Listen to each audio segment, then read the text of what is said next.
جب صاحب سلونی قبلہ ان تفقدونی کا دعویٰ کیا تو صاحب کتاب لکھتے ہیں عرب کے بدو قسم کے لوگوں نے عجیب و غریب مولا پر سوال کیے۔ کسی نے پوچھا مولا میری پگڑی کے پیچ کتنے ہیں، کسی نے کہا مولا میں گھر سے کھا کے کیا آیا ہوں، کسی نے کہا مولا میرے سر کے بال کتنے ہیں۔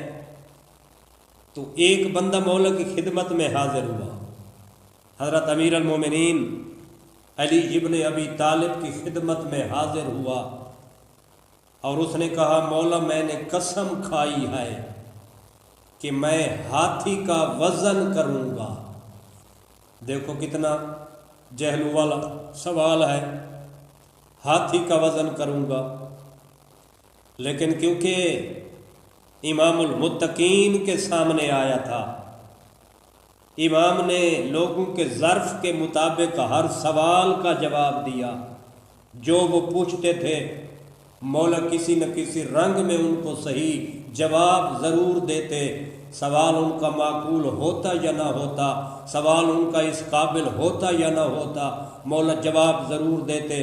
تو جب مولا کے سامنے آیا تو اس نے کہا مولا میں نے قسم کھائی ہے، میں نے منت مانی ہے کہ میں ہاتھی کا وزن کروں گا۔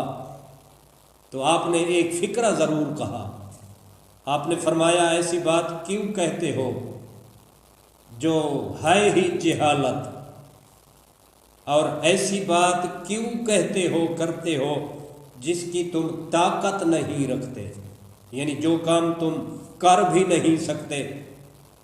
تو اس نے کہا مولا اب تو مصیبت میں مبتلا ہو چکا ہوں۔ حضرت نے ایک بہت بڑی کشتی کو طلب کیا۔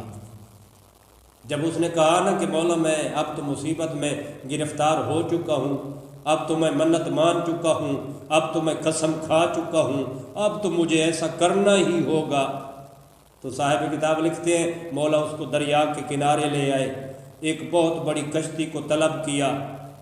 مولا نے اس کشتی میں ہاتھی کو کھڑا کیا، کشتی کو پانی میں ڈالا، جتنے تک کشتی پانی میں ڈوبی مولا نے وہیں تک نشان لگا دیا، اور جب نشان لگ گیا تو مولا نے کشتی کو پھر کنارے لگایا۔ وہ جو ہاتھی سوار تھا اس کو نیچے زمین پہ اتروایا، اور مولا نے کہا اس میں اس حد تک لکڑیاں بھرو کہ یہ جو نشان ہاتھی والا موجود ہے، یعنی ہاتھی کے وزن سے جتنا یہ دریا میں ڈوبی تھی اس نشان تک دوبارہ پانی آ جائے، اس میں اتنیاں لکڑیاں ڈالو۔ لوگوں نے لکڑیاں ڈالی، جب اس نشان تک نشان آیا تو مولا نے کہا اب بس کرو، اور کشتی کو پھر کنارے لے آئے۔